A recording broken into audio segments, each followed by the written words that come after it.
নমস্কার, আমি অ্যাস্ট্রোলজার শ্রী শরৎ Shastri. Astro ফরটেল motivation চ্যানেলে আপনাদের স্বাগত।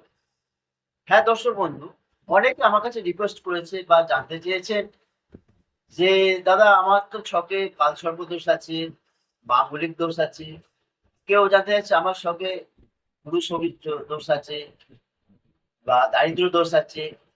এই যে দোষগুলো আছে, তা আমাদেরকে কোনো উন্নতি হবে না? কোনো কি উপায় নেই যে আমাদের জীবনে উন্নতি হওয়ার?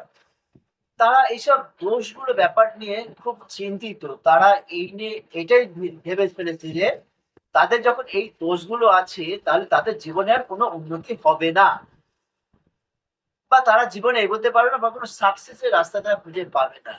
এই নিয়ে তারা অনেক বহু মানুষ আছেন যারা আমাকে ফোন করেন, এসএমএস করেন যে এই ব্যাপারটা কি? একটু ক্লিয়ারলি যদি বলেন আমাদের সুবিধা হয়। যাই হোক, সেই সব বন্ধুদের উদ্দেশ্যে বা যারা জানেন না বা যারা জানার ইচ্ছা আছে তারা একটু শুনেন ব্যাপারটা কিভাবে এগুলো হয়। দেখুন, সমস্ত যে দোষগুলো আছে সেগুলো নিয়ে বলতে গেলে তো সম্ভব নয়। এক এক করে বলতে হবে বা প্রতিটা দোষ নিয়ে আলোচনা করতে হবে। সুতরাং এই যে দোষ কথাটা আমরা বলছি, তার একটা পার্ট নিয়ে আজকে আলোচনা করবো, সেটা হচ্ছে কালসর্প দোষ। দেখুন দর্শক বন্ধু, কালসর্প দোষ বা আমরা যে দোষ কথাটা বলছি বা বলি শুনি, জ্যোতিষ শাস্ত্রে অর্থাৎ অ্যাস্ট্রোলজি কোনো দোষ বলে কিছু নেই। কোনো কিছু দোষ নয়, ওটা হচ্ছে বলা হয় যোগ। অর্থাৎ আপনি যে সময় জন্মেছেন সেই সময় অনুসারে আপনার যে জন্মছকে যে বিভিন্ন গ্রহের যে অবস্থান আছে সেই অবস্থান অনুসারে একটা যোগ তৈরি করে। সেই যোগটাকে বলা হচ্ছে, বিভিন্ন নাম দেওয়া হচ্ছে, বিভিন্ন পরীক্ষার প্রেক্ষিতে বিভিন্ন পজিশন অনুযায়ী তাদের নাম দেওয়া হয়েছে।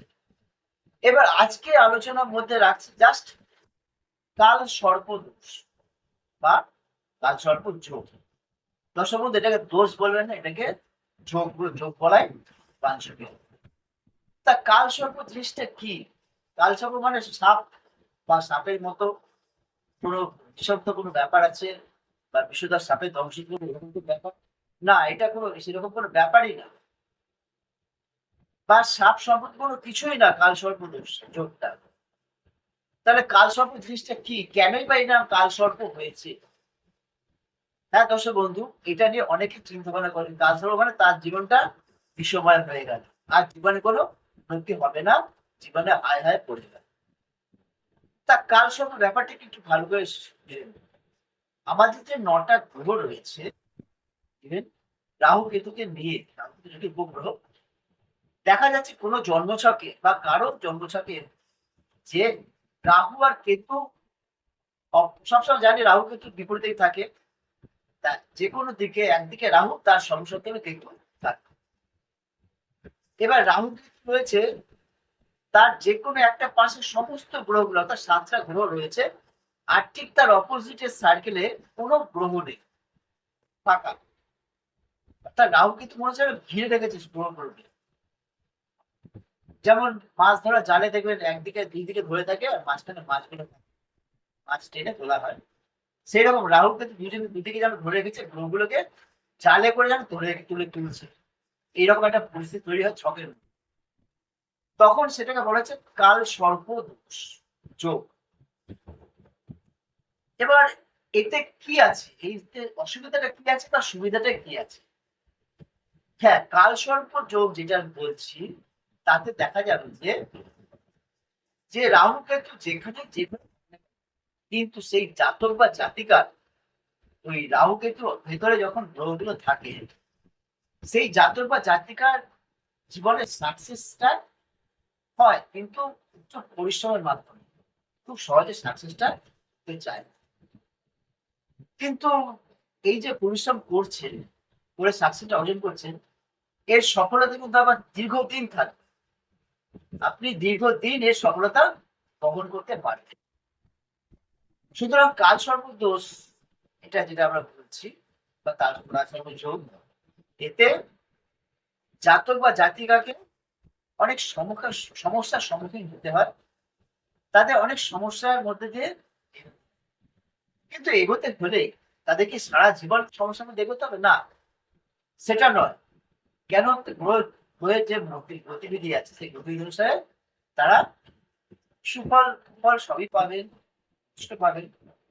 একটা কথা বলা যেতে পারে খুব জোর দিয়ে, যে যাদের কালসর্প যোগটা আছে তারা যদি খুব লোয়ার ক্লাস, অর্থাৎ লোয়ার ক্লাস বলতে আমি এটাই বলতে চাইছি যে খুব নিচু স্থান থেকে পরিশ্রম করে উপরে উঠছেন, তারা অবশ্যই একদিন সাকসেস পাবেন। অর্থাৎ আপনারা জিরো থেকে শুরু করছেন, জিরো থেকে আপনার হিরো হবেই হবেই, এটা সুতরাং সেই হিসাবে সেই পরিপ্রেক্ষিতে বলতে পারি কালসর্প যোগটা শুভ। কালসর্প যোগে আপনার অনেক বড় বড় কাজ হয়, অনেক বড় বড় সাফল্য পেয়ে থাকে যাদের কালসর্প যোগ আছে। ইভেন বহু বড় বড় খেলোয়াড় আছে যাদের কালসর্প যোগ আছে। বহু বড় বড় সঙ্গীত শিল্পী আছে, বহু অ্যাক্টর আছে যাদের কালসর্প যোগ আছে।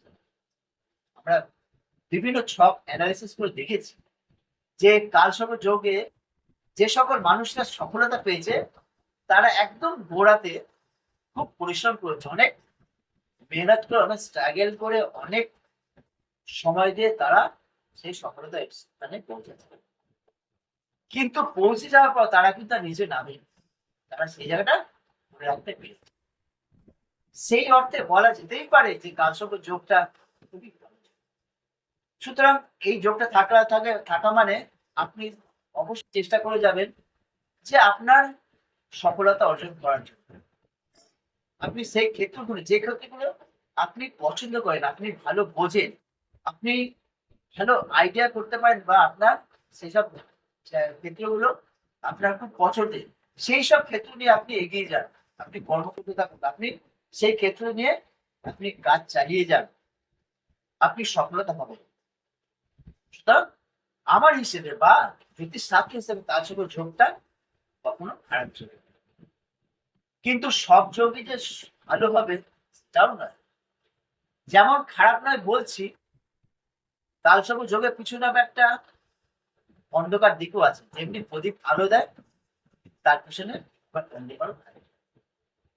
তার অন্ধকার জিনিসটা কি, কালসর্পের কোথায় ক্ষতিকারক বা কোথায় সমস্যা তৈরি করে সেটা একটু ভেবে নিন। কালসর্প যোগ যেমন জিরো থেকে হিরো করে, পরিশ্রম করে, কষ্ট করে, অনেক মেহনত করে, অনেক তপস্যা করে, সেই রকম হিরো থেকে জিরো করতে পারে কালসর্প যোগ। এই কালসর্প যোগটাকে তখনই বলা হচ্ছে যে খুব বিষ যোগ বা খারাপ যোগ, তখনই বলা হচ্ছে কালসর্প যোগ। তাই জিরো থেকে হিরো যেমন করছে, হিরো থেকে জিরো কিভাবে করছে? ধরুন আপনি জন্মেছেন যে ঘরে, অনেক ধনী ব্যক্তি ঘরে, বা আপনার পৈতৃক সম্পত্তি আছে, আপনার ব্যবসা আছে, আপনার পৈতৃক অনেক ভিটের অনেক সম্পত্তি রয়েছে, আপনার কাছে পয়সার অনেক রয়েছে, অনেক সম্পত্তি, অনেক প্রাচুর্য আছে পয়সা, আপনি সেগুলোকে গুরুত্ব দিলেন না, আপনি সেগুলোকে গুরুত্ব দিলেন না, আপনি এটা ক্যাজুয়াল ভাবে ব্যাপারটা নিলেন, যে আমার যা আছে কোনো সমস্যা হবে না, কোনোদিন কোনো সমস্যা আমি করবো না। কিন্তু আপনি জানেন কি যে আপনার ছকে কালসর্প যোগ আছে? যদি জেনে থাকেন তাহলে সাবধান হয়ে যান। আর যদি না জেনে থাকেন তাহলে শুনে রাখুন, একবার ছকটা বিচার করে দেখুন, একবার অভিজ্ঞ জ্যোতিষী দিয়ে ছকটা বিচার করে দেখুন যে আপনার কি কালসর্প যোগ আছে। যদি থাকে তাহলে চরম বিপদ। এই কারণে বলছি আপনাকে উপর থেকে নিচে ফেলতে রাহু কেতু খুব বেশি সময় লাগবে। এই কারণে বলছি যে আপনি শুরুতেই অনেক বিলাসবহুল ভাবে কাটিয়েছেন, আপনার হাতে অনেক অর্থ আছে, আপনাকে কোনো পরিশ্রম করতে হয়নি, কিন্তু আপনি যেই সেই অর্থগুলোকে যখন গুরুত্ব দিলেন না, মিসইউজ করলেন, তখন আপনাকে কালসর্প যোগ যোগ থাকলে আপনাকে নিচে ফেলে দেবে। আমরা প্রত্যেকে যা দেখেছি যে লুডো খেলা, লুডোতে যে মানে সাপ সাপ আর মই একটা খেলা থাকে, সাপ ঠিক সাপের মুখে পড়লে সেই গুটিটা নিচে চলে আসে, বা মইয়ে পড়লে সেটা আস্তে আস্তে উপর দিকে যায়। এই যে কালসর্প মানে সাপের যে গ্রহগুলো আছে সেগুলো সাপের কুণ্ডলী আকারে পড়ে থাকে।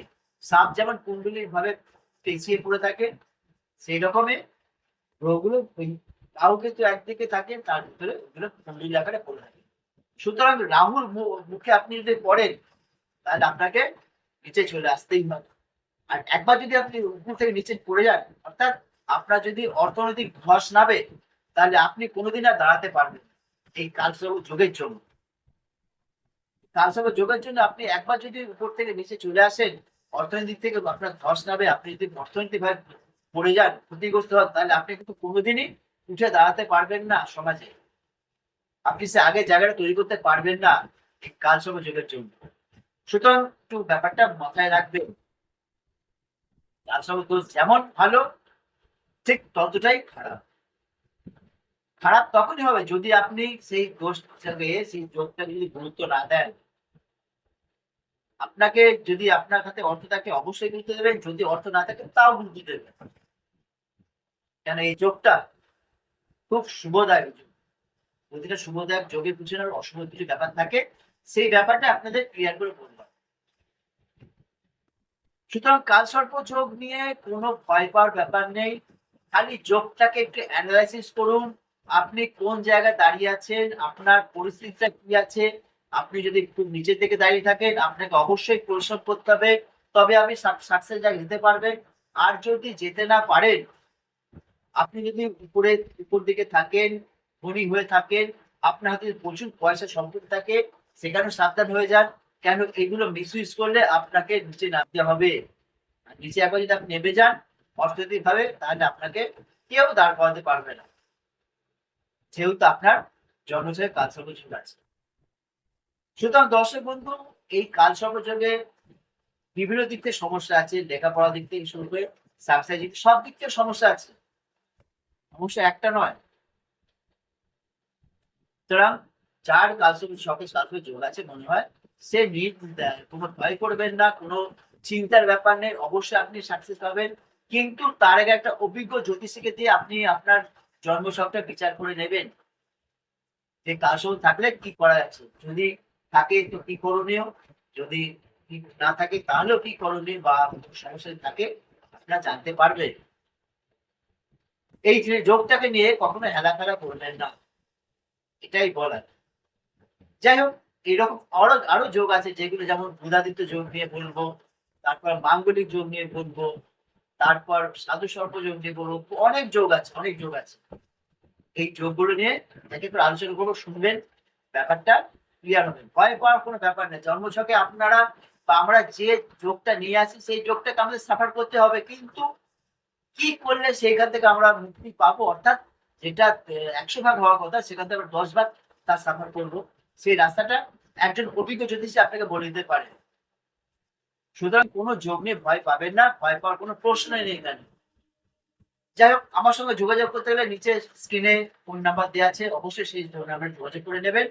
এছাড়াও আমার সঙ্গে সরাসরি কথা বলতে হলে বা সরাসরি আমার সঙ্গে চেম্বারে আসতে হলে আপনারা পেয়ে যাবেন আমাকে উত্তর 24 টিটাগড়ে আর হুগলিতে চুঁচুড়ায়। এই দুটো চেম্বারে আমি বসি। এছাড়া অন্যান্য চেম্বারে বসি, সেগুলো সঙ্গে যোগাযোগ করতে ফোনে জেনে নিতে হবে কোন জায়গায় বসছি, কবে বসছি। তাছাড়াও অনলাইনে প্রেডিকশন পেয়ে যাবেন, অনলাইনে যোগাযোগ করতে পারেন, অনলাইনে আমি প্রেডিকশন দিয়ে থাকি, বা সমস্ত ভাবে আপনারা অনলাইনে কথা বলতে পারেন, কোনো অসুবিধা নেই। এছাড়াও অনুষ্ঠানগুলো ভালোভাবে শুনবেন। এছাড়াও আমার যে চ্যানেলটা দেখছেন চ্যানেল অবশ্যই সাবস্ক্রাইব করবেন এবং বেল আইকনে টিপে দেবেন, তাহলে আমার প্রতিটা অনুষ্ঠান নোটিফিকেশন সবার আগে আপনার কাছে পৌঁছবে। অবশ্যই ভালো লাইক শেয়ার তো করবেন। কি করে শেষ করছি, নমস্কার।